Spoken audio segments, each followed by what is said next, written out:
Good morning, class 7th. Students, in this class, we are going to start a new chapter and the last chapter of syllabus also, which is chapter number 9, the flowering of regional cultures.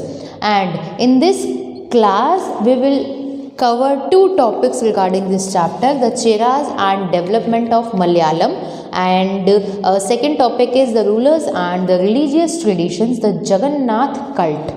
Okay, so let's start with the introductory part of this chapter. During the medieval period, language, literature, painting and music flourished. Waves of religious and social reforms had propagated the use of regional languages.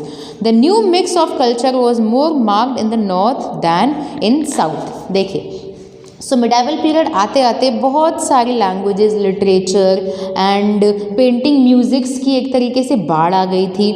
अब जब medieval period के दौरान बाहर से जो लोग या फिर किसी भी पीरियड के दौरान अगर हम बात करें, बाहर से जो अटैकर्स इंडिया के अंदर आते हैं और वो इंडिया के अंदर रह रहे हैं, तो एक तरीके से लैंग्वेज का, कल्चर का मिक्सचर हो जाता है. तो लैंग्वेज का जो मिक्सचर है, कल्चर का जो मिक्सचर है, यहाँ पे एक लाइन है, the new mix of culture was more marked. Northern areas के जो राजा या फिर जो नॉर्दर्न एरिया की टेरिटरीज हैं, उसमें हमें इस टाइप के मिक्सचर्स बहुत ज़्यादा देखने को मिलते हैं in comparison to South India. The most striking feature of this period was the growth of regional languages. अब हम लोगों ने ये देख लिया कौन कौन सी बिल्डिंग्स बनी हैं, कौन कौन से फोर्ट्स बने हैं. इन सभी को देखने के बाद हमने उनकी मिक्सचर देखे थे कि किन किन दो लोगों के मिक्सचर से, लोगों की अगर बात भी ना करें तो मुग़ल हो गया, हिंदूज़ हो गया, सभी ने मिक्स करके अपने मॉन्यूमेंट्स को, स्ट्रक्चर्स को बनाया था. यहाँ बात की जा रही है, अब लोग आए हैं तो लैंग्वेजेस भी मिक्स होंगी एक तरीके से. उनकी कोई अलग भाषा है, हमारी कोई अलग भाषा और बोली है. नाउ रीजनल लैंग्वेजेस की अगर बात करें तो रीजनल लैंग्वेजेस मतलब हमारी लैंग्वेजेस जो कि अपने एक रीजन के अकॉर्डिंग, रीजन के अलॉन्ग बोली जाती है. This was largely due to patronage extended to them by local rulers.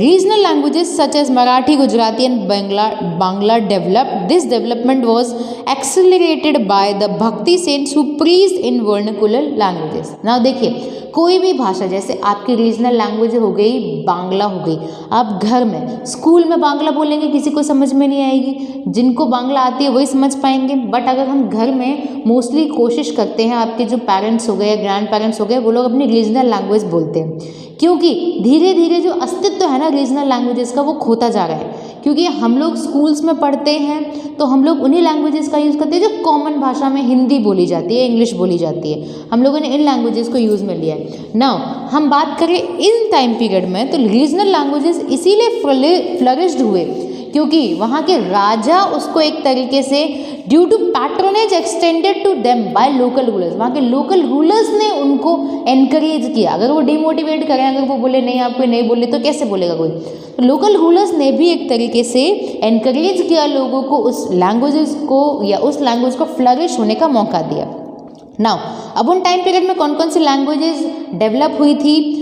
Bangla, Marathi से हम लोग सबसे पहले मराठी की अगर बात करें, मराठी मीन्स महाराष्ट्र, गुजराती बिल्कुल महाराष्ट्र के ऊपर है, गुजराती, बांग्ला मीन्स वेस्ट बंगाल से हम लोग रिलेट करेंगे इन लैंग्वेजेस को. Maharashtra, Gujarat and West Bengal, Marathi, Gujarati and Bangla language. Now our next topic is the Cheras.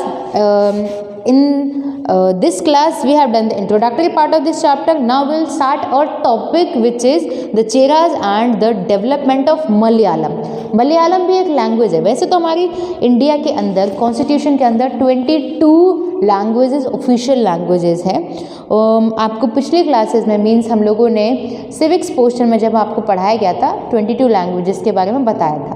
Now अगर हम मलयालम की बात करें, चेराज से हम लोग बात कर रहे हैं, चेरा डायनेस्टी से बात कर रहे हैं. पिछले क्लासेस में हिस्ट्री में हम लोग चेराज, पांड्याज सब कुछ देख चुके हैं. So the Cheras and the development of Malayalam. In the 9th century the Chera kingdom of Mahodayapuram was established. The Cheras spoke Malayalam. Cheras कौन से लैंग्वेज को यूज में ले रहे हैं? मलयालम लैंग्वेज को यूज में ले रहे हैं।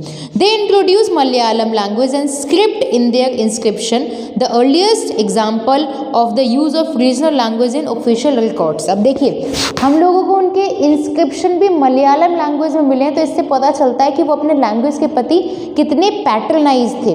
सब चीज़ें वो लोग किस लैंग्वेज में कर रहे हैं? मलयालम लैंग्वेज। इससे ये पता चलता है कि उन्होंने एक रीजनल लैंग्वेज के तौर पर ऑफिशियल रिकॉर्ड्स भी किसके अंदर रखे? मलयालम लैंग्वेज के अंदर रखे हैं।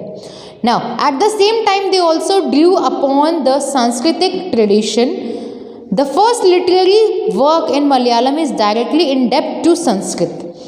The temple theatre of Kerala borrowed stories from Sanskrit epics. It is interesting to note Leela Tikalam, a literary work dealing with grammar and poetics, was composed in Manipravalam, a combination of Sanskrit and regional language. यहाँ पर एक आपकी interesting note है, लीला तिलकम एक literary work है जो कि grammar और पोइटिक्स के बारे में बता रहे, मतलब उसमें पोइट्रीज हैं जो कि किस लैंग्वेज में? Compose in मणिवरलम।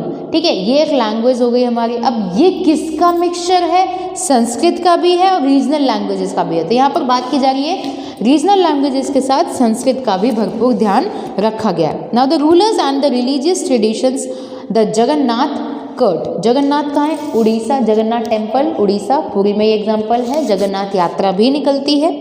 In the 12th century, Avantavarman, the ruler of Ganga dynasty, erected a temple for Purushottam Jagannath, another name for Lord Vishnu. भगवान विष्णु का दूसरा नाम है यहाँ पर। भगवान विष्णु जैसे ऐसा हम नहीं कह सकते कि भगवान विष्णु को सिर्फ गुजरात में पूजा जाएगा या फिर श्री कृष्ण को गुजरात में पूजा जाएगा।